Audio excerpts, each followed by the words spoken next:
Imagine yourself looking out at the vast sea before you. You reach down and you put a hand into the water and you scoop it up towards you. Immediately, the water starts leaking through your fingers until the hand is empty. That water is a man's life.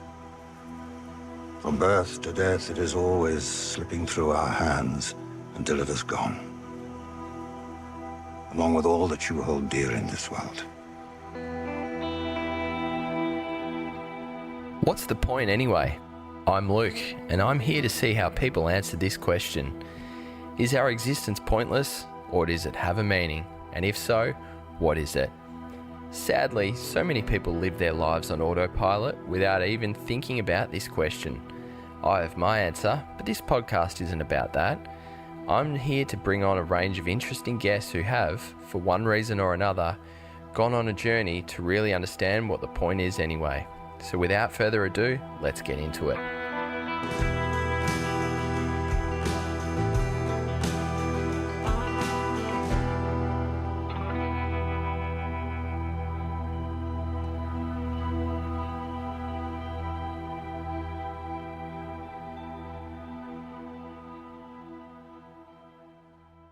Welcome to What's the Point Anyway? I'm extremely excited about tonight's guest. In from Long Island, New York is Pastor Michael Miano, a man who is probably my favorite content producer on the earth today, who I'm absolutely blessed to have join me on the show. And I'm so happy that I'm going to be able to introduce him to many of my listeners for the first time too.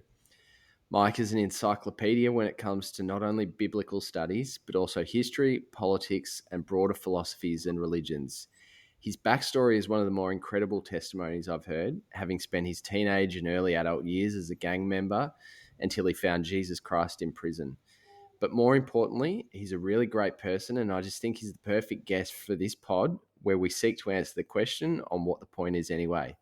Mike, thanks for coming on. Thanks, brother. Yes, I had a lovely little angel wake up right in the midst of you introducing the point. Perfect. We can leave that in the show to show the rawness and authenticity of it.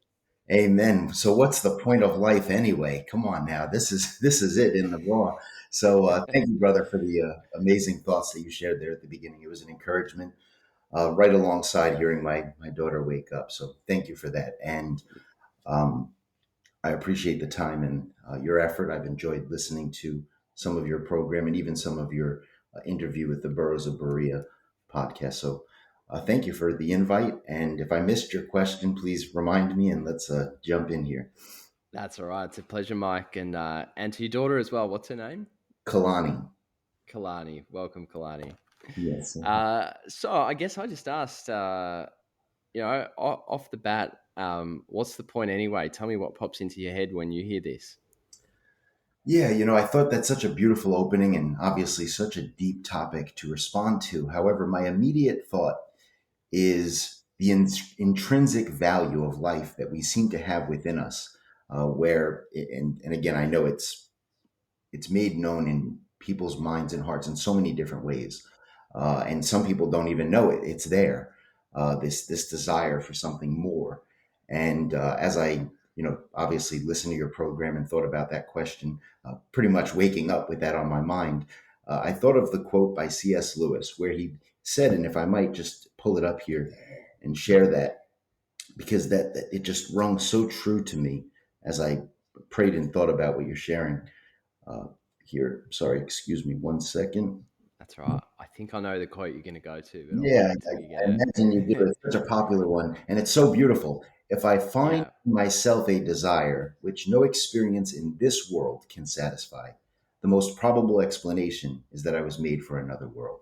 And amen. And I hope that my life and testimony exhibit that if we search and seek, we truly can find life. And that's what comes to mind for me, brother, when I think of what's the point anyway. It's just something that, as I talked through that question with my wife last night, I said, I've been influenced and kind of encouraged my whole life to find a deeper meaning to the reality of life.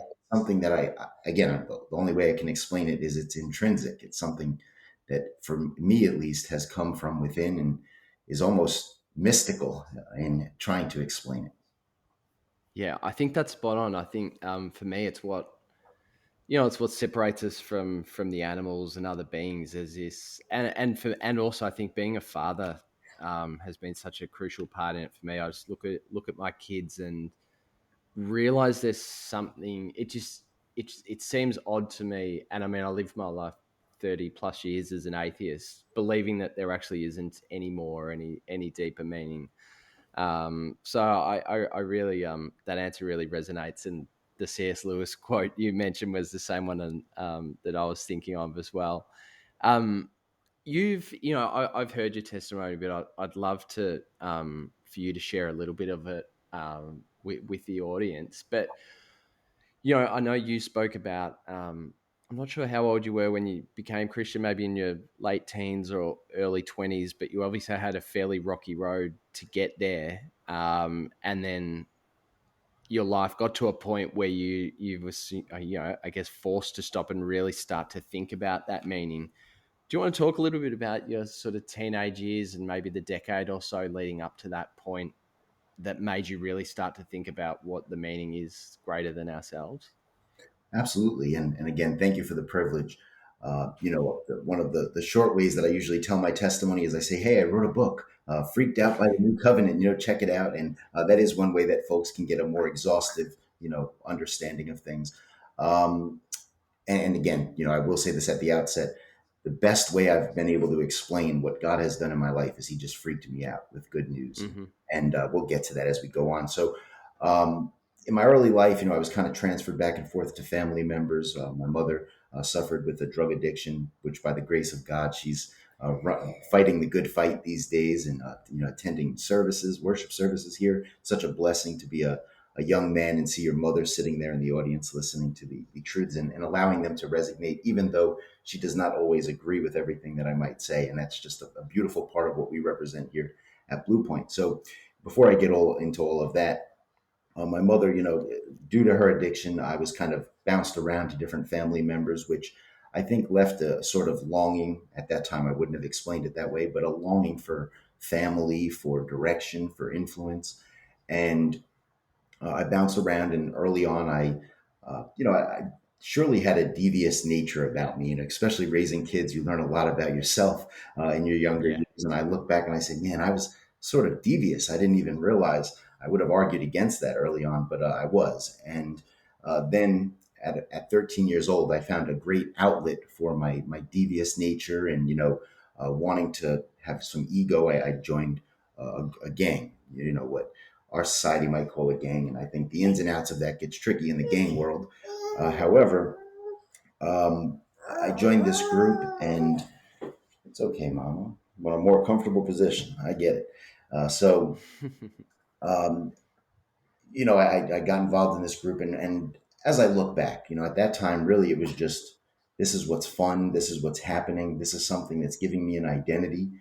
And I wouldn't have explained it again. I think it's so important to remind ourselves that we wouldn't have said those things about our life at those points. Most of the time we don't even know we're confused or stuck in confusion. So for me, that was the identity I wanted. I felt that I had achieved that, and I grew up in this world, and a lot of positive things come from that world. Even early this morning, thinking about some of the things that came from that rocky road, to borrow that phrase, that you highlighted there. Uh, there was a lot of good that came out of my life. I'm always appreciative. I remind my mother often that I love the man that God has built me into, which comes with all the bumps, bruises, and pimples, so to speak. And it's just who I am. So I went through. I lived in this identity. It was a violent identity. It was all about really puffing up your ego, your pride, which I would say is the antithesis to what we've come to know in Jesus, is how to move away from that identity of ego and pride, and so much more that comes with that. So that's how I would look back, and I hope you might poke at that and pull it apart a bit. But that's how I look back on my 13 to, let's say, 19 years old. My formidable years was really this egocentric, violent, using every opportunity I could to express my anger and my frustration with life. Not knowing the right ways to, qualify those experiences and go through them. So I sought violence. I sought, this egocentric identity in my gang world, where it was all about my reputation and how people would come to know me. And then, unfortunately, to kind of speed up that, at 19 years old, I was back and forth to the county jail. 16 years old, I started, I call it a career. It was Mm-hmm. just constantly there. I spent more time in the county jail than I did home in 3 years, from 16 to 19. And also, dealing with getting kicked out of various high schools and just a mess. And then at 19, I ended up getting state time, sentenced to prison. And I turned it into the worst experience possible. 3 years in prison in New York State earns you, a minimum security identity. You're in a prison with, no gates, etc. And I ended up, to speed up that story. And again, I'll break here to allow you to ask some questions. Um, I ended up in a maximum security prison with people doing life in prison. And here I was, just a young man stuck in some confused identity and, needing help, needing guidance, and really messed up that prison time. And thanks be to God, of course, because the pressure surely pushed me in a certain direction that caused me to think through things. And obviously, today is why I have a testimony in Christ. Mm-hmm. Thanks so much, Michael. One question that did come to mind as you were talking about that, particularly when you sort of led at your opening talking about that C.S. Lewis quote about believing that there's something more in this life and a quest to sort of seek a deeper meaning. How would have you thought about a quote like that in your sort of mid to late teenage years? Like, did you think there was something more and maybe, the violence and the gang involvement was just a coping mechanism to avoid that question? Or were you immature in your thought and you didn't think there was anything beyond what was in front of your eyes? I definitely attribute a lot of the influences I had in my life. I think of my aunt early on saying things like, you could do anything you want. And that kind of urging me in a direction that, well, there is more to life. If I could do anything I want, my life looks like this. There has to be more that I'm Mm-hmm. missing out on, and then psychologically, it's funny. I look back sometimes and I say, do I have the Messiah complex? Early on, I always thought I had knowledge that nobody else had. I was just the person with all the wisdom. And and I tried to relish in that identity. I would read a lot. I loved, and I think God had given me, which unfortunately, as we know, God gives us gifts that we see people use in horrid ways, and we see Mm-hmm. people use to the glory of God. And early on, what I began to do is use that to puff up my pride and read a lot. So, in short, I would say that I always seemed to know that there was more to life, and I wonder where that came from. If it was, if it's the Holy Spirit, if you will, or if it was just influences and interactions. One of the things I've learned in my hermeneutic, my Bible understanding as a preterist, is that audience relevance is far more than just the way we read the Bible. A lot of Yeah. times, it should cause us to examine our experiences and say, was I, what shaped my thought in that why did I have those ideas and conclusions and ways of viewing the world? And I think a lot of that's attributed to being a young man in Western culture, 21st century. So, I often wonder when I look at my testimony and I examine myself, which, by the way, I think that's the key. What's the point anyway? The Apostle Paul tells us again and again to examine ourselves. And I thank Yeah. God that for some reason, in my whole life, I've always had this sort of desire to want to know more. And while yes, early on it was used in a negative fashion to kind of puff up my ego, I thank God that that's still there. That desire to just search and examine myself and ask myself, am I truly growing? Is this real? So a coping mechanism, as I obviously you and I exchanged notes prior to this program, and as I pondered that and talked with my wife, which is I think is the key as a married man to find wisdom in your life, is talk with your wife. So, Yeah. I did that about a lot of these questions. And as I did, I thought about, well, we could call everything in life a coping mechanism. If we Yeah. go that route, right? Everything becomes a coping mechanism, which I guess the next question becomes, is this coping mechanism actually beneficial, and is it true? Or is it something we never want to deceive ourselves, which we know biblically is all too easy to be deceived in and of ourselves, to be deceived by others. So as I examine that, I think through that question, I think, yeah, maybe a coping mechanism, but a coping mechanism nonetheless that urged me toward examining myself and being authentic and wanting to believe true things, not necessarily holding on to something that makes me feel better about my experiences or my life. Perfect. So when you were, so you're talking, you're in your early 20s, you're in a maximum security prison in New York State. Um, you're in about as bad a position as anyone could possibly imagine. What was what started to turn? When did you start to seek that deeper meaning, and where did you first start to prod to find it? I think the first thing that began to happen in my life was a dissatisfaction with what I Hmm. was doing, right? A dissatisfaction with the way I was thinking, the way I was looking at the world, with the people around me, the identity I was holding to. And there, I truly believe, the Bible talks about this, so it doesn't matter if I believe it or not, it's true. That, Yeah. there's wisdom found in the multitude of counselors. And it's funny because somebody just brought that Bible verse up to me the other day, asking me about, do I believe in the multitude of counselors as a way of wisdom? And absolutely, I believe that's been a foundation of my life. So I say that because when I was in prison, a necessary part of my sentence was to go to mental health counseling. And it was this mental health counselor who challenged me to express who I was without my identities. For example, I would say I was a gang member. I would say, or I didn't say it at that time like that. I would say I was a member of this group. I would say that I was a son, a brother, whatever it might be. All these different. And the counselor said, "You don't know who you are." And Hmm. for some reason, in that very moment, it just hit me. I don't think I know who I am. And I began to really think through things. And I had no idea in my life that I would ever leave my gang. I actually used to joke that I would become the president of the United States as a member of my gang. Unfortunately, felonies make that a bit tricky. Um, Early on, that America's changing. Yeah. Um, Might be a prerequisite now. yeah, I know. The world's a mess. Yeah, uh, what a conversation to have early in the morning. But, so what happened was I began to kind of rethink things, and Christianity was not it. Let me be clear. Most of my family were nominal Catholic. My grandmother Hmm. being a very devout Catholic, but I just felt she was a nice woman, so it didn't matter whether she was a Catholic, Jesus died for her, whatever it might be.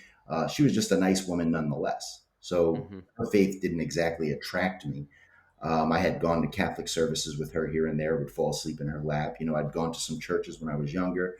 The message did not resonate with me, other than, wow, it's pretty cool to be that guy up there talking.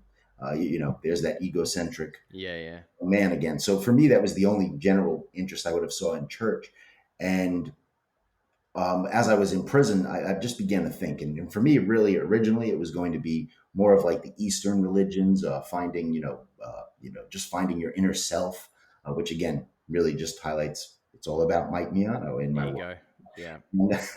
uh, and thanks be to God that again I mentioned the desire to read and love to read. And in prison, you have options. You can listen to the banter on the gate that people are talking about, which is usually nonsense and it's going to end up more frustrating than satisfying. So that wasn't of interest to me. I could talk to people that are in prison for crimes that obviously they didn't do it to the best of their ability because they're in prison. So I don't really want to know your advice in that. So for me, the only option I had was to read, and Yeah. so I would just read books a lot and take in a lot of information. I wasn't a fan of fiction books, so I would read a lot of nonfiction. The strangest things too, sometimes in prison, in some of the environments, I got in trouble a lot. So I was in like solitary confinement, and they would just drop off 3 books. It's not like you get to have a library in front of you. They drop off 3 books, and this is your option for the week until they Did you come. get to Did you get to choose, or they would just give three random books? No, in some environments, it was just 3 random books. Whatever you showed up and Yeah. was there. That's what you have for the week. You might get lucky, and somebody might come around at some point and drop off. I mean, I read the dictionary. That was, and I was inspired by Malcolm X, his autobiography. He said he read the dictionary in prison. So I was like, well, this is an option, unfortunately. And then, and I did, and I wrote notes. I mean, I wrote notes on reading the dictionary, which was a strange, thing. I try to dig them up somewhere at this point because I save everything, which has been a gift in my life as well, just to kind of have these things to look back on and relearn. For example, sharing my testimony, oftentimes, even up to right just this morning, is me reviewing things that I've written, wrote about, studied in the past, and just re-energizing my mind. I think that's a part of what we read in Romans 12 about the renewing of our mind. So, note taking and things like that, that was very beneficial to me in prison, and I would say probably shaped the person that I ended up becoming, because I was reading, taking notes, trying to absorb anything I could get my hands on, and think differently. And as I've mentioned a couple times here, I think the theme for me today is I didn't look at my life like that then. Hmm. So in those moments, for me, it was just, what else would I do? I don't want to talk to any of these folks on the gate. I don't want to hear about people's crimes. I don't care. Um, so for me, the reading helped, and it kind of steered me in a direction of, obviously, if you take in information, you're going to begin to look at the world differently. And the world was far bigger than the world I knew at that point. And praise be to God, it's far bigger than I think it is right now. So, Yeah. yeah. Just if I could jump in there for a sec, Mike. At that point, were you doing this because you wanted to come out the other side and get away from the gangs and get away from being in prison, or did you just want to be a better version of yourself, which might have meant being a better gang leader? That's a great question. I had no desire to leave my gang. I had no, Yeah. Okay. I never saw that as a reality. It was all about, again, it really was all about Mike Miano. Yeah. Um, it's something I say with the Apostle Paul, I die daily. Yeah. So in that very moment, it really was just about me and wanting to grow and wanting to think differently about the world. And um, my gang began to be dissatisfying, namely because I realized that in the street world, as they say, there's always someone bigger and badder.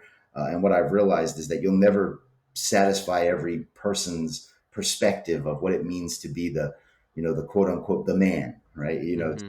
The toughest person, the baddest person. There's always someone that will have a different perception of that. And as I thought that through, after I had gotten into a fight, and I thought I did everything that any good gang member would do, and I listened to people's perceptions, and I was like, wait a minute, it blew my mind, and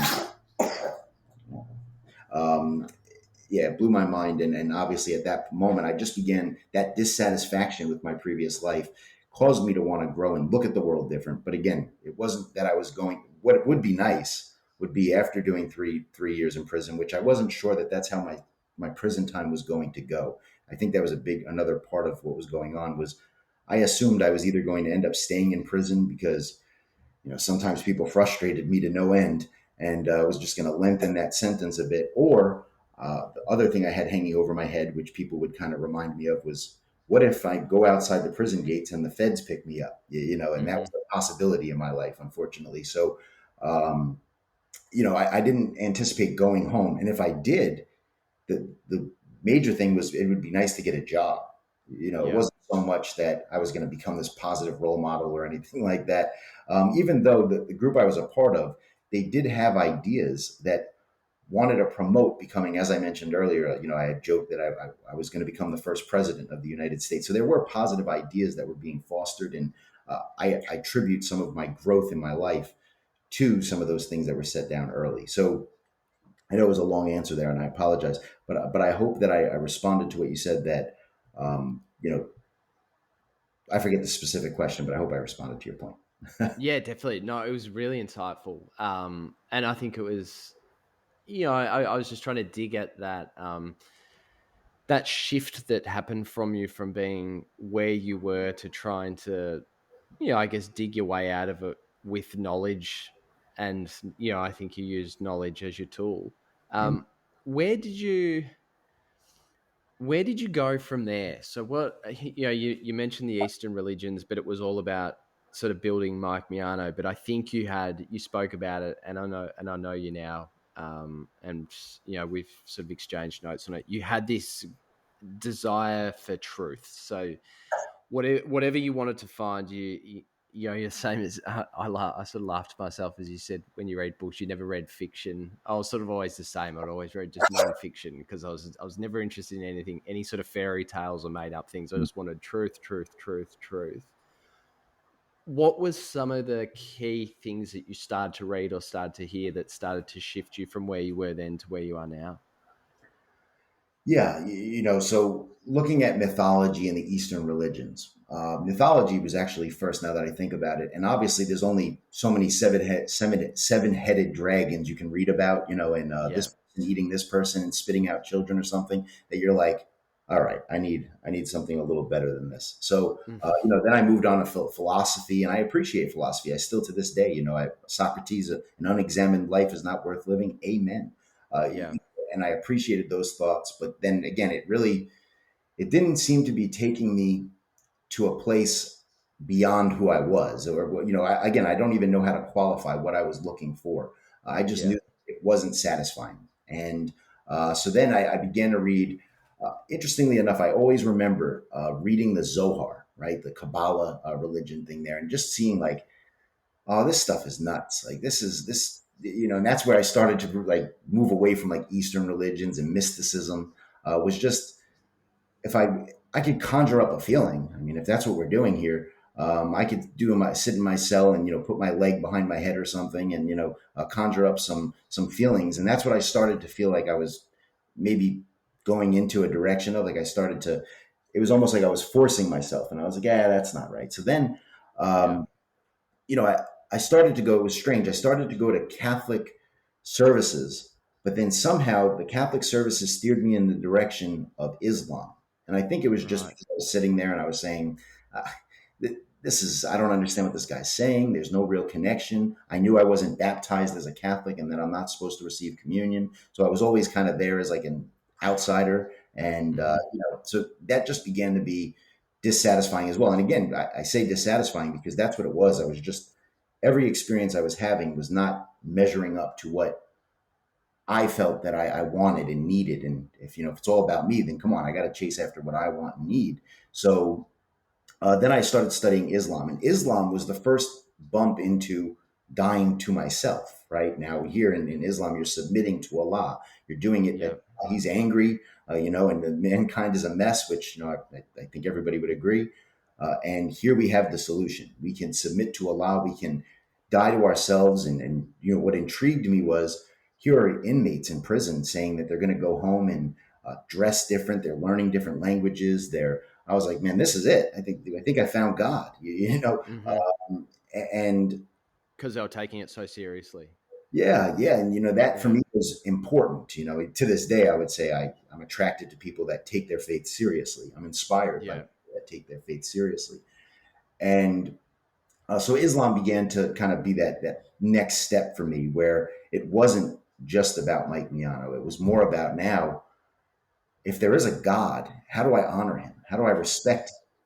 However, I didn't know that I necessarily believed in God. It was just, okay, so these are some ideas that if there is a God, this might be the God that I want to satisfy and please. And so I began to read Islamic books. And, what I appreciate about the Islamic faith is they have a process. Early Christianity had processes too. Yeah. Where, they want you to take an oath, a Shahada oath, and confess your faith. And for me, I began to consider that. And what that pushed me in the direction of was, well, now, wait a minute. If I'm going to make decisions and actually commit to something else, right? And I would always talk to people about, well, what does that mean for my gang identity? Um, and it didn't seem to be a problem to most of the Muslim men that I was dealing with in the prison system. They were just like, well, you're not going to run around and talk about your gang. You're going to, obviously talk about the dictates of Allah.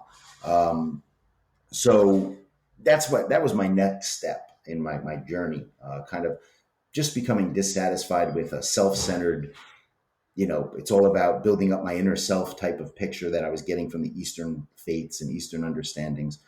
I still appreciate the Eightfold Path. Again, I think if you want to have some self-help and growth, you can look into the different religions and use some of the wisdom, sure. Uh, Hmm. but it wasn't captivating me. So then my next step was bumping into Islam, and then um, now it became truth, right? Now it's not so much about building up my inner self. It's now, is this right or wrong? Is this true Yeah. or false? And I'll stop there if you have any questions in that journey there. No, that's great. I yeah, I'd almost prefer you just to keep going because I think you're really hitting on the points that I'm really interested in. I think it's fascinating that you hit Islam in that journey, and now you've started to move into away from feeling good about yourself, maximizing your own potential to really examining what is the truth. So I'm keen to learn what shifted you away from Islam. Hmm. Well, so now, interestingly enough, what I learned early on, it's been such a blessing in my life. Again, I think the key, you can just go through your life and not pay attention to any of the keys, right? The keynote points that God has blessed you with, or the divine, however, the universe, if you want to, use that. I'm Mm-hmm. comfortable with people having their own understanding and expression. I think that that's obviously a conversation we can move into, or even plan for another time. But Yeah. I noticed you talked to Brother Daniel Rogers, and obviously Daniel would be another person to talk to about the keynote differences in the church, and the points that, the progress the church needs to make in appreciating the differences. So, Yeah. but that being said, when I began to study Islam, I began to realize, well, there's different expressions of Islam. And now that I'm even saying that, even in the gang culture, I began to realize there's different expressions of this gang. So I began to have this idea that there's different expressions. And as I studied Islam, obviously now it's like, okay, so are the Sunni Muslims right? Are the Shifa, the Sufi Muslims right? Are the Shiite Muslims, who's right?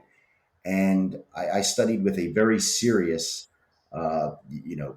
he was known to be very aggressive, a man that was a Shiite Muslim. And the problem for me began to be that he made it very divisive.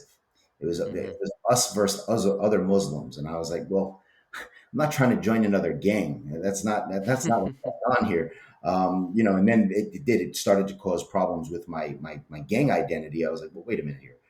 If I'm trying to, move in a different direction, and yet I have this guy moving me back in the same direction, well, then this is not going to work. And I began to see some personal hypocrisy about myself, where, um, that Islam, you're not allowed to eat pork. Or anything with a pork-based substance. So in prison, your food's limited. It's not like you're going to the supermarket and picking Yeah. up Yeah. organic food. That being said, my mother would send in certain foods that had yellow 5 or certain substances that I guess would be deemed pork substance. So here I am.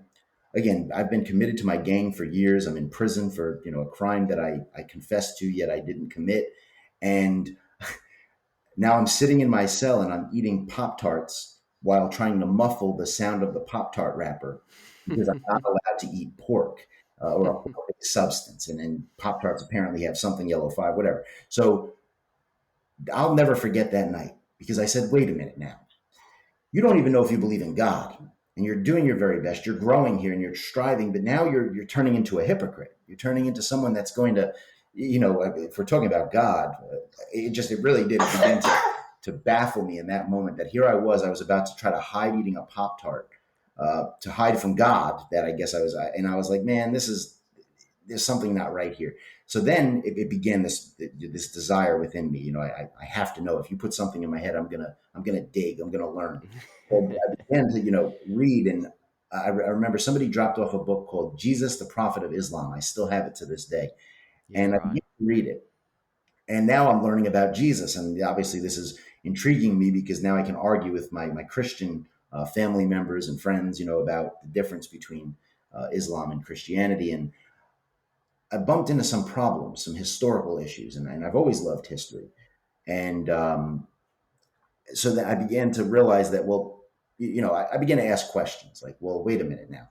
If the Bible was around before, the Quran, if it's saying to read the Bible, to read the Injil, to read the Torah, uh, do we have these writings? Who had these writings in the 5th century or 6th century when Muhammad's saying to write these things, or read these things and interact with Christians? And being that the man that was speaking to me about Islam was very anti-Western, anti-Christian, a lot of the focus began to be this Christian worldview, and so now I'm asking questions and I'm wanting to know, and the historical details just didn't add up for me, and I was writing home and I'm telling my mom, can you print out the oldest manuscript of the Bible? And, I'm sure people at home were wondering what Mm-hmm. is happening. What's going on with him? They knew I don't think anybody had any idea that I was studying Christianity or anything like that, or Islam for that matter. I think I may have, told a couple people. I know I heard your testimony, and you and I share that initial zeal, to make Yeah. sure people know where we're at, and I'm right and you're wrong. We'd all lament that reality of what we did then. So I think I did that a little bit with Islam. Um, but again, bumping into some just historical issues for me. What writings came first, and um, not Uh, so. As I'm in the middle of studying, and really just wanting to know, so who's right, right? The Christians, the Muslims. Do I need to just back out and form my own ideas again, and reverse my understanding of history?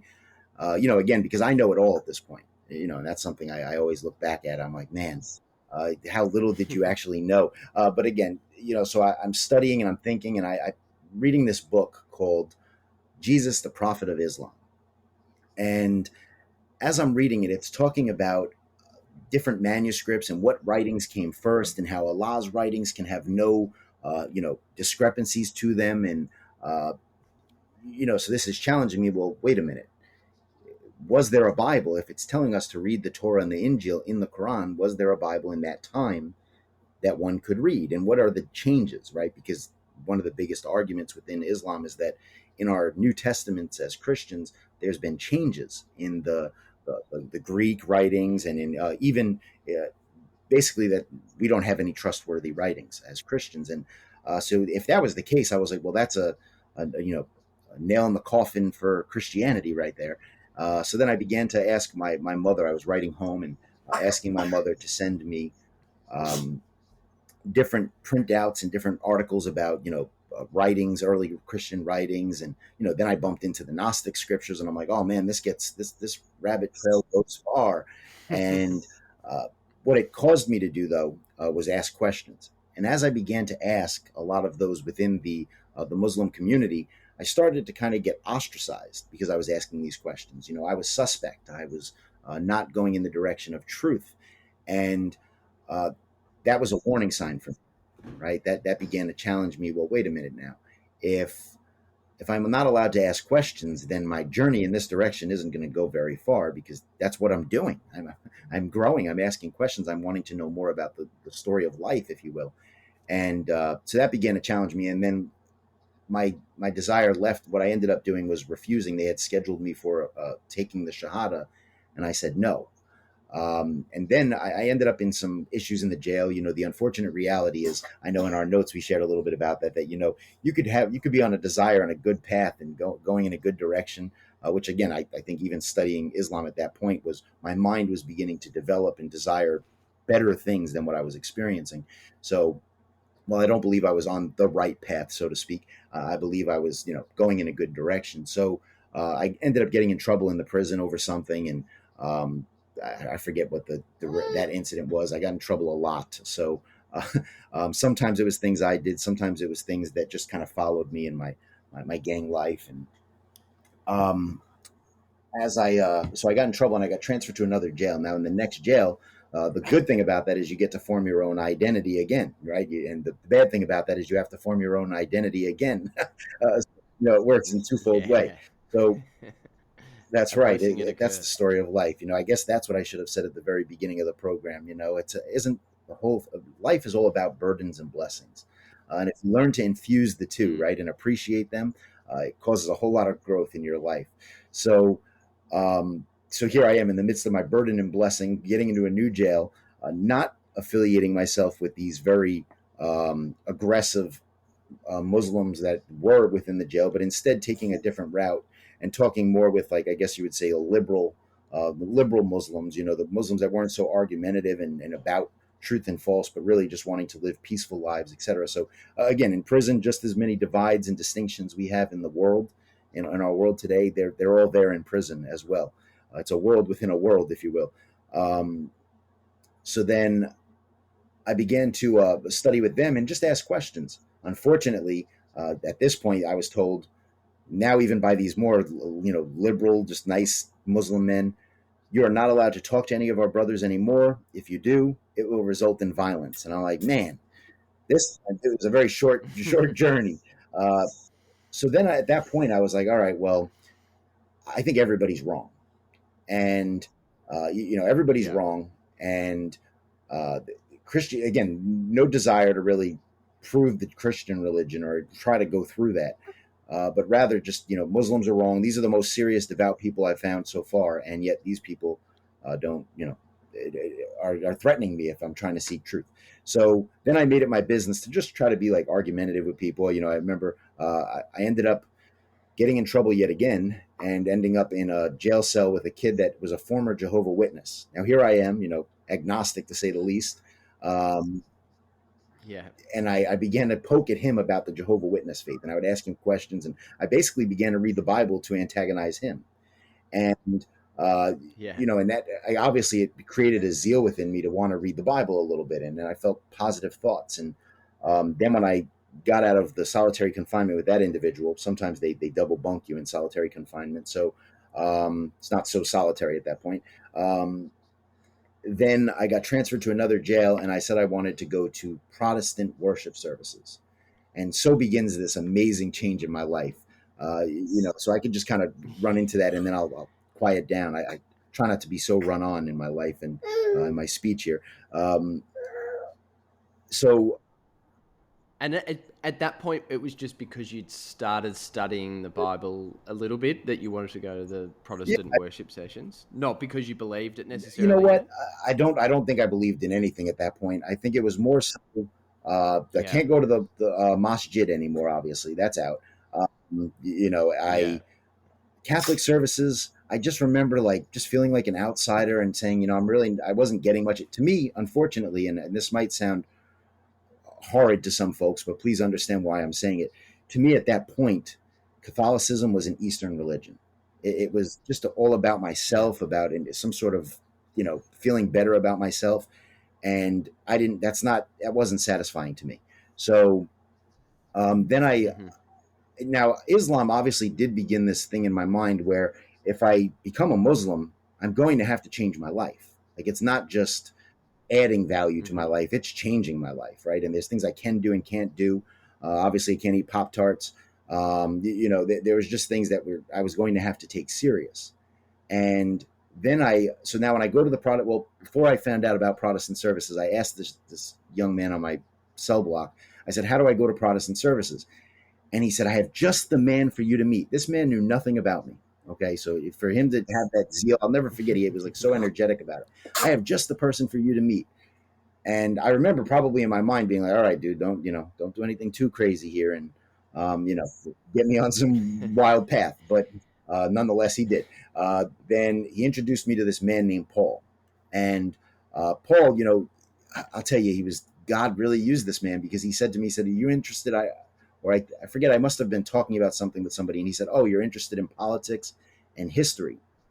And Yeah. he said, let's study together. And he said, the Bible has a lot to say about politics and history. So what better? Well, Hmm. at least this isn't the yelling on the gates or the talking about our crimes. I'll sit down with this guy. No desire to become a Christian, but hey, if it's going to teach me something new, why not? And I began to study with him, and uh, what he said was intriguing. Like he would bring me to Ezekiel, and he would show me about eagles, and and how that related to America, and all this very intriguing. We're in the end times, and also, unfortunately, at that point, it fed my ego because I was a part of the people that got it, the message. I was a part of the people. So. Yeah. Uh, Yeah. now this is like, oh, I'm interested. I have my eyes opened. I'm one of the people that's going to lead other people to truth.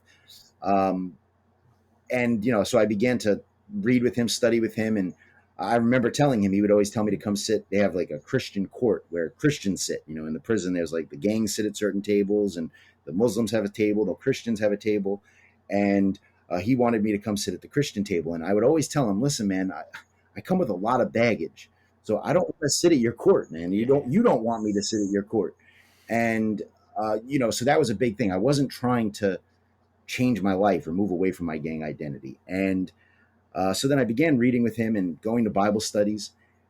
And I'll never forget, really, the beginning of my journey was I saw this big book at a Bible. I went to Bible study with him, and he had this big book he would always carry, and it wasn't the Bible. So I was like, all right, well, I get it. The Bible, the dictionary, I thought I knew all the big books that were out there. And I said recently at a conference, I just have to share, I shared a little quip. I said, I like big books, I cannot lie. And it's a reality, it's been a reality in my life. And so I saw that the concordance, it was a Bible concordance. And I was like, what is that? And he said, well, this book will show you every word in the Bible. It'll show you how to translate the words into Hebrew and the Greek. And I'm like, what in the world? I need to get my hands on that book. And I went back to my cell and I just began doing like these little word studies. And in the midst of doing the word studies with that Bible concordance, I began to grapple with the historical truth of Jesus Christ.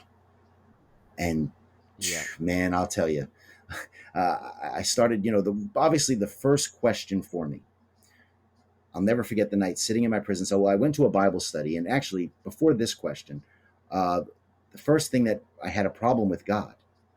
If God exists, a loving, gracious God that gives all these people all these blessings, these things they pray for, why does my life look like this? Why was I born into a situation like this? What did, man, something must be wrong for me from the get-go, and that was a problem for me, that it couldn't be explained to me why my life was such a mess. And I went to a Bible study, and I still have the notes, which that's why, again, I mentioned, saving notes. I still have the notes from that Bible study that night, and I think 2004. And they talked about Israel going into Egypt and being formed by God in Egypt, that what God did to Joseph was not meant for bad, but for good. And I wrestled with that night. And I said, you know what? That makes sense. That makes sense. That if God was building me up, again, it's still all about me. If God was if God was using my experiences to build me up for a blessing, then I can sit with that. If that's true, I can sit with that. That could be a logical explanation. There's a biblical basis for it. Obviously, he did that with these historical people. And it began to kind of settle my emotions a bit, where I wasn't so angry at God. There can be an answer to this. And so I took the concordance. I went back to my cell. And most likely, I mean, as you get to know me, Luke, you'll realize if you tell me to study something or think through something, I'm not going to put it out for 5 months. I'm going to do this week. I'm going to shut down everything in my life, and I'm going to figure it out. Obviously, then I had a lot less to shut down. And, so I sat there and I went back to my cell and I said, if this is true, if Christianity is true, then that means Jesus rose from the dead. So now let's play around with this idea. And I began to pick it apart. I began to say, okay, so Romans stole the body. Think of every possible option to the resurrection, to, defy the resurrection or to prove the resurrection. And that night in my cell, I remember getting on my hands and knees and saying, that's obviously what I thought was the right thing to do. And I just said, God, I think this is true. I think Jesus rose from the dead, and that changes everything I thought I knew about life. And and then I don't know what, I don't think I knew too many testimonies of martyrs at that point in my journey, but for some reason I was just inspired that wow, this is true. And that night, I mean, if the resurrection of Jesus changes everything in my life, it was that night that changed everything. And I remember I prayed and I asked God, guide me in the right direction. I don't want to believe lies. And I went out to the yard the next day, and I just said to the guys in the yard, I said, I think I'm ready to become a Christian. And they all laughed. It was a big joke. It's not a gang initiation. You don't got to join it. And we prayed, we cried. And, obviously I always think about this, that there's people that have different perspectives on where your journey begins, right? So for some people, my journey still hasn't begun because I have to, get dunked certain feet deep and say a certain thing, in my life. And that hadn't happened at that moment. I think I waited about 3 weeks, and then they did a prison baptism. Honestly, I bumped into this resurrection story of Jesus, and the concordance really blessed me. I began to just devour, and I talk about that in my book. I mentioned I read the story of, I think it was Ezekiel, or one of them, Ezekiel or Jeremiah, was given a scroll, and they were told to eat it, and it was sweet and it was bitter. And the bitter part for me began to be I really do have to die to myself. I really do have to move Yeah. away from it all being all about me. And so then, actually, to kind of speak to that, I began to obsess about dying to myself. Right. So then I began to, now I have this work to do. So much so that I bumped into forgiveness, and I was like, ready to put it all down. Like, I don't know, forgive your enemies. I mean, I don't even want to forgive some of my friends. Forget forgiving my enemies.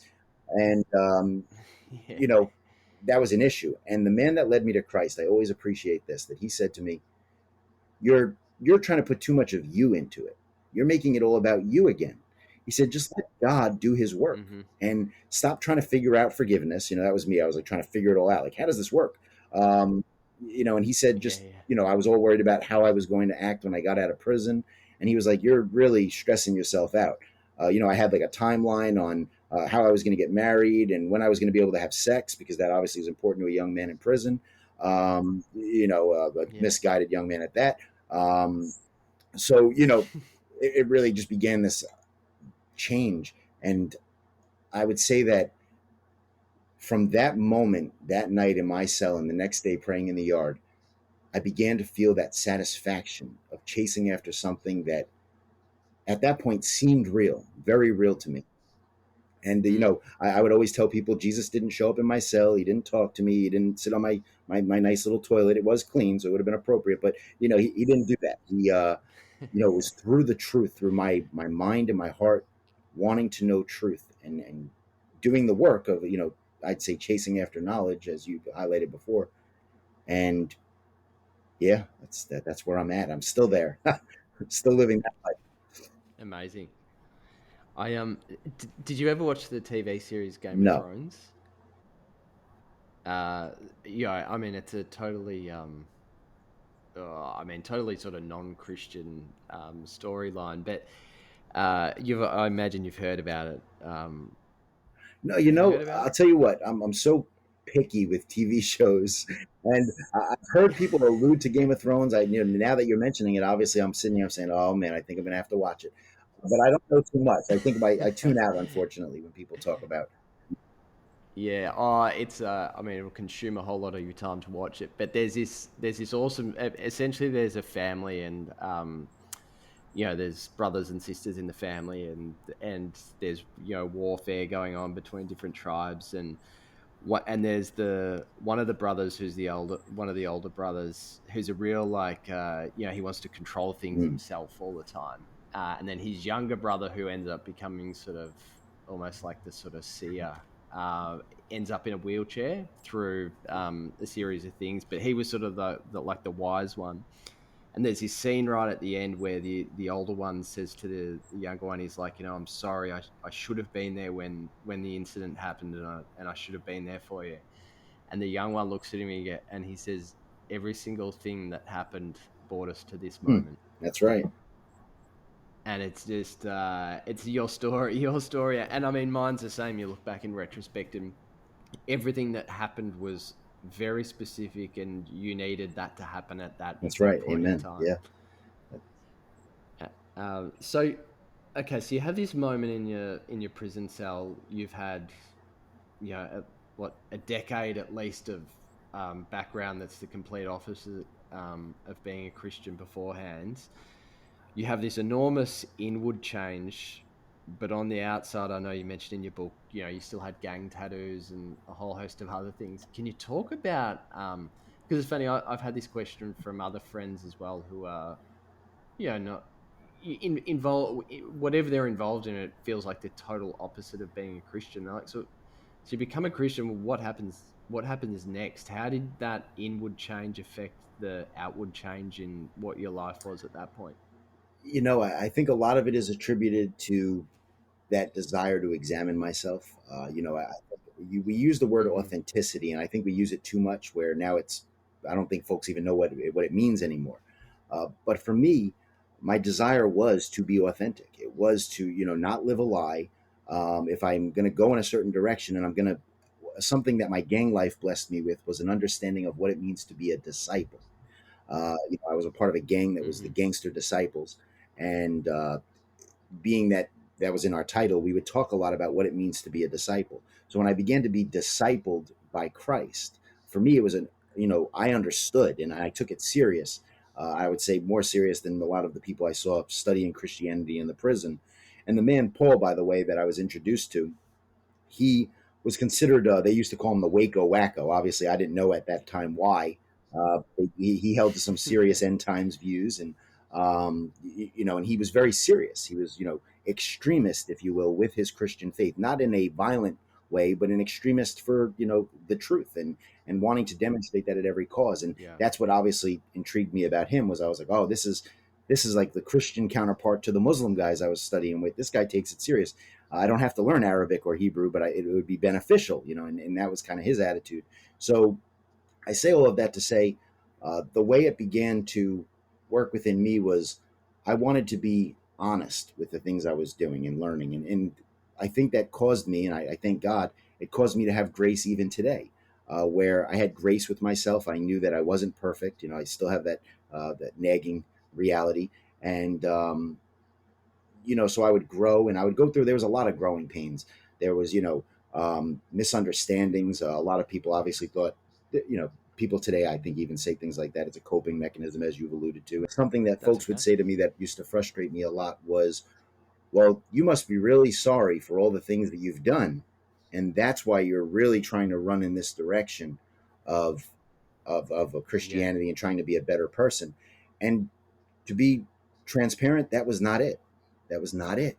And yeah, that's what bothered me. And it caused me, I thank God for those experiences because that's what caused me to really strive toward an authentic faith, to strive toward authentic growth. mm-hmm. To be honest with myself, I know in the notes you had shared with me in regards to the show, you talked about a time where I was going to Bible study in the prison, and I ended up getting into a fist fight. And what ended that night was shocking to me because it was where I began to realize there was something greater working within me, something that caused me in the midst of putting my Yeah, hands up to say, I don't want to fight.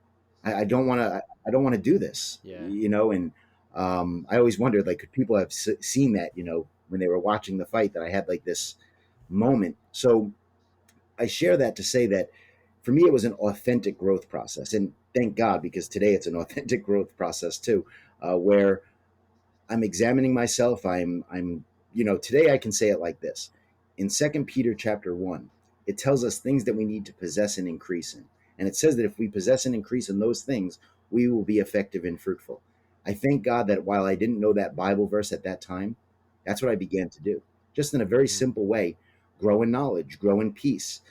And what was happening was I was gradually moving away from a world that was all about myself.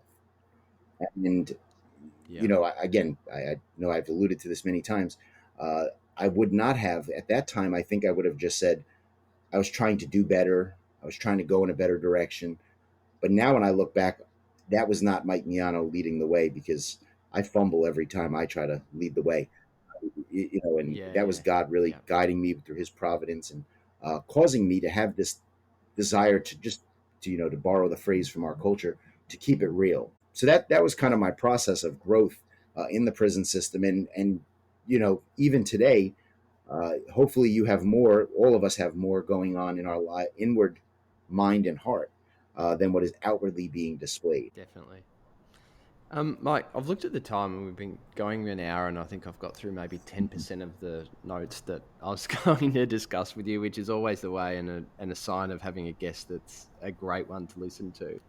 One thing I would like to touch on, sort of before we finish up, is you have this, uh, you have this sort of inner, obsession with seeking truth, and that didn't stop when you believed that the resurrection of Jesus was the truth, and it's continued to this day. And I'm watching some of your content at the moment, and you continue to I forget the phrase you use, but it's like what you believe right now at this, I think, is it at this time, and whatever you believe at this time is going to be different, in the future. And I think that's a sign of someone that's interested in truth, is they don't become fixed in a view and they can't learn something new. I'd love you to share your view on, because I was watching your Hope of Israel and the resurrection video series, and you talk about the truth, the biggest I guess way for you to synthesize truth when you have studied the Bible is the narrative. And I'm actually the same, and I got to that same point not from learning from anyone else, but I see it as almost like a symphony, and whenever a note is added into that symphony that's the correct note, it works, and whenever an incorrect note is added in, it stands out. It's, it's wrong. So I think there's so many misconceptions around Christianity that you would be so well aware of because you looked at them, when you were a non-believer as well, and looked at Christians and thought, well, this ain't it. I'd love you maybe just to share, for the perspective of Christians and non-Christians, how would you articulate what the biblical narrative is? I would say the biblical narrative is a response to God's presence and purpose, where God can be found. Mm-hmm. God told us a long journey because it's God. It shouldn't be this. This is where He lives. That wouldn't make sense. So Yeah. again, there is this long narrative of where God is, and God has moved. That's safe to say. Through the Old Testament to the New, we see a journey of God moving into His people, which is the end all goal. For His presence to be found within His people. You might say it was the very beginning goal as well, but God took us on a journey to realize that it's not about us. I think that was a theme I hopefully highlighted today. And men, Old Testament, you've seen very clearly that if we're not given an example of the failure of ourselves, what we end up doing is thinking we can do it ourselves. And that's why we have the benefit of the Old Mm-hmm. Testament, where we see the failure of man trying to say, well, God lives here because of what we're doing. And then we see this lack of righteousness that man has. And then God provides righteousness, obviously the blood of Jesus. And then God moves into His people through that righteousness. So I see this journey of God moving into His people and helping us realize how and why He did it that way. And then, of course, now that He's within His people, what is the goal of His presence? What has been the goal of His presence? So when I read the beginning of the Bible, right, the beginning of the Bible, God starts with creating everything. However you interpret that, that I think that the key that we would all agree upon would be that God creates everything. And then He moves into Mm-hmm. His creation by means of these two people He creates, Adam and Eve, this storyline of Israel. He wants to be seen through Israel if, as we read in the book of Deuteronomy, if they obey the laws and statutes that were given to them, the people around them will learn where God lives and ultimately His purpose. Unfortunately, Israel does not do that. So then we see that man, by their own efforts and don't do, uh, that God will not live within that. And His presence and His purpose are revealed through the righteousness of Jesus and how that is replicated in the lives of believers. So that's kind of my short answer to that beautiful story that we see woven through the scriptures. Perfect. And how have you found? How have you? How have you found? You're naturally adversarial. I think initially in a maybe a negative way, but I think now in a positive way. I think being challenging status quo and challenging truth is a good trait to have. How have you grown over time? And I answer this question almost from a selfish perspective because I'm really trying to learn from you. How have you continued to seek truth and disagree with norms, which often puts you at odds with a lot of people around you, but do it with a warm heart and be humbled with it and be willing to speak truth that might offend, but putting your ego aside, because I think in the you mentioned your preterist, and likewise I think we see so many preterists have these personality traits that we're very long on the sort of intellectual side of things, but often probably struggle with the heart side of things, which helps us to get to true understandings of what's being said, but doesn't help us so much in our communications with people a lot of the time. Yeah, yeah. First I have to say I die daily. It's that's a reality that we need to constantly be growing in and being honest with ourselves. And um, I thank God that you and others might say that they see that spirit of peace and that spirit of wanting to not be a know-it-all and rather being willing to seek and search and study and prove the necessary things in our lives. So I thank you for that, and I think the key on in my life has been to always be honest with myself in regards to the times that I was seeking truth, but I didn't have it right. So why don't we Mm-hmm. why don't we treat people the way that we would want to be treated? If that is the dictate that we get from Jesus, is that we are to love others as we want to be loved. uh, you know, why don't we have an understanding for people that, okay, they might not have it all together, and all their understandings, and obviously what I've learned is, well, maybe it's not them, it might be me. It's just been this authentic journey of saying, I don't know it all. I know that in moments in my life that I thought I knew it all, I didn't, and that didn't mean that I didn't know something, and that I wasn't striving toward it. So it's treating people with the same way that I feel I would hope that people would have treated me in those moments, uh, and continuing to grow. There's not a day that goes by. I think Einstein had said, the more you learn, the more you realize you don't know. To paraphrase, and I think that's what I've learned in my life is that uh, there's just so much perspective. The Jewish faith, contrary to popular belief, was open to perceptions and perspectives that differed with one another. That's why synagogue Mm-hmm. was the place to be. Where we see the apostles constantly turn back to the synagogue. Why? Because that was a place where thinking minds were found. And as Christians, we are called to be a people that think through the things that we believe. So that's how I try to understand people. And I have this game that I keep saying I'm going to get out onto the streets and ask people to play the game, but it's called "Why Can't We All Just Get Along?"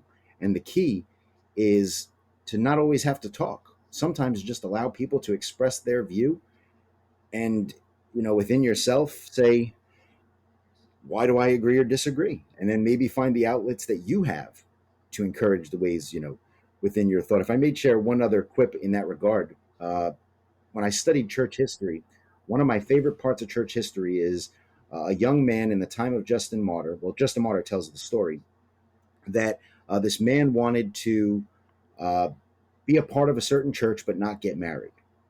And in that time, that was not Mm-hmm. okay. It's like, no, because then we don't know what you're doing with yourself. We might say that in our times, it's not okay either, right? That a lot of people don't know a lot of folks don't seem to know what to do with themselves in single life. So in this case, it was okay. Well, you're going to have to apply to Rome and become a eunuch, and that way you won't have the desires and you won't be able to fulfill them if you do. Um, so this young man applies to the governor and he's refused. He's refused to be to become a eunuch. And Justin Martyr says in his writing that this young man was encouraged to find an assembly that shared the same convictions as him. So I share that because that means that there were some congregations in that time that believed that you could not be a single man, and you had to become a eunuch within the congregation. But then there were obviously other congregations that did not believe that. And we become a people that are Mm. comfortable with that reality that there's going to be differences. There's always been differences. There's always going to be differences. And I encourage people, find people that share the same convictions as you and be encouraged and edified among them. There's time and place for dialogue and debate. And uh, the more we do that, I think the more we glorify God. Amen. Mike, it's been so good to chat to you, and I really appreciate you taking the time, and thanks to your beautiful little daughter for sitting so quietly. I might replay this podcast to my kids, and they can learn a few lessons from her. Um, Before we sign off, do you want to maybe just share, and I'll put links in the show notes as well, best places that people can find you and follow Sure. you? Well, if folks have listened to the podcast this long, I appreciate them. I appreciate them for hearing out my testimony, allowing me to share some of the things that I think God has blessed me with in my journey. And I hope it's impacting and encouraging to others that, if we seek, we will find, and that might not be the immediate reality, right? You're not going to just bump into the truth right away. God appreciates the journey. Someone had shared with me a couple months ago that they have issues with God, and I said, God's okay with you having issues with him. So I hope that we've encouraged folks on that journey of growing and just growing through things and thinking through things and seeking God. If you want to hear more from me in that regard and see my journey as I kind of flounder in this Christian life and learn, unlearn, relearn different things, you can go to powerofpreterism.com. Much of my ministry is found through the Power of Preterism Network, and we host podcasts and different programs. Then you could also, of course, visit the church website that I pastor at, the Blue Point Bible Church. That's bluepointbiblechurch.org. And if you go to that website, there's a bunch of different tabs and links that'll bring you to information about me, bring you to different podcasts I have. I often tell people, if you want to learn something about me, go to Google, which is scary to think about because you can find a lot about me on Google. But Google my name, Google preterist, if you want to learn about preterism. Google Mike Miano, judgment of God. You can find articles that I've written about the judgment of God. And again, oftentimes I've been blessed to have privileges like this where I can share my testimony and share different nuances that God has brought into my life. So I encourage you, just Google my name and you'll be blessed with some resources, or visit those websites that I've mentioned. Fantastic. Mike, thank you so much. And you enjoy the rest of your day, and I hope your daughter enjoys the Dunkin' Donuts. Amen. Absolutely. Thank you, Luke. God bless you. Have a good evening. And I look forward to further conversation because as you mentioned, and as I mentioned before, I listened to your interview on the boroughs of Berea, and we do have a lot in common. So one program, 1 hour is impossible to cover the commonalities and the different things that we probably could enjoy talking about. So I look forward to further communication.